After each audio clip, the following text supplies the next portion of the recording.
नमस्कार प्यारे विद्यार्थियों, आधुनिक भारत के इतिहास के पॉइंट से ये तिथियां आप याद रखना, क्योंकि यहाँ से हर साल एग्जाम में क्वेश्चन भी आते हैं और ये इतिहास के टर्निंग पॉइंट भी माने जाते हैं। जैसे 1757 का प्लासी का युद्ध, 1761 का पानीपत का तीसरा युद्ध जिसने मराठों को पराजित किया था, 1764 का बक्सर का युद्ध, 1765 की इलाहाबाद की संधि जिससे बंगाल में द्वैत शासन आरंभ होता है, 1767 टू 69 के मध्य प्रथम आंग्ल मैसूर युद्ध हुआ जिसमें हैदर अली ने अंग्रेजों को पराजित कर दिया था, 1781 का संशोधनात्मक अधिनियम, 1782 की सालवाई की संधि, 1784 का पिट्स इंडिया एक्ट, 1786 में लॉर्ड कॉर्नवालिस जो है वो भारत में आता है और एक नए प्रकार के शासन की शुरुआत वो करता है। 1790 जो है स्थायी बंदोबस्त का कार्यकाल माना जाता है। 1793 में चार्टर एक्ट आता है और ये चार्टर एक्ट जो है फिर 20 साल बाद में आएगा। 1798 में लॉर्ड वेलेस्ली का शासन की शुरुआत होती है और लॉर्ड वेलेस्ली जो है वो लागू करता है सहायक संधि प्रणाली। 1799 में लॉर्ड वेलेस्ली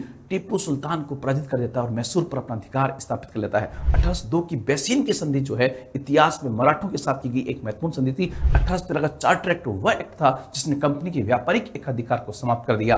1833 का चार्टर एक्ट है जिसमें कंपनी के व्यापारिक एकाधिकार को पूरी तरह समाप्त कर दिया गया, अर्थात चाय और चीन के साथ व्यापारिक एकाधिकार भी समाप्त कर दी गई। 1857 की क्रांति हमारी आधुनिक भारत के इतिहास की युगांतरकारी घटना मानी जाती है, जिसने ईस्ट इंडिया कंपनी के शासन का अंत कर दिया।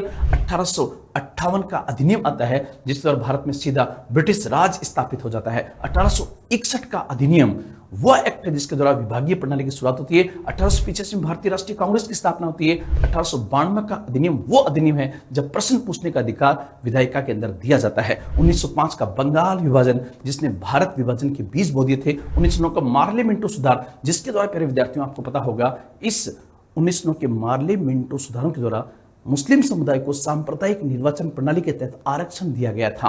1916 का लखनऊ समझौता जो कांग्रेस की एक महान भूल मानी जाती है, क्योंकि कांग्रेस ने सांप्रदायिक निर्वाचन प्रणाली के माध्यम से स्वीकार करके अंग्रेजों की फूट डालो और राज करो की नीति पर मोहर लगा दी थी। 1917 का कांग्रेस का कलकत्ता अधिवेशन जिसमें मैडम एनी बेसेंट पहली बार कांग्रेस की अध्यक्ष बनती है, वह अध्यक्ष बनने वाली प्रथम महिला थी। 1920 के अंदर असहयोग आंदोलन शुरू होता है। 1922 के चौरी चौरा कांड के बाद उसको वापस लिया जाता है। इसी प्रकार से 1927 में साइमन कमीशन की नियुक्ति होती है। इन तमाम तिथियों को याद करने के लिए दूसरा वीडियो आप जरूर देखें, क्योंकि वहां से आपको सेकंड पार्ट मिलेगा और इन दो वीडियो के माध्यम से आप पूरी आधुनिक भारत के इतिहास को बहुत अच्छे से कर सकते हैं। इन्हीं शब्दों के साथ जय हिंद, जय भारत।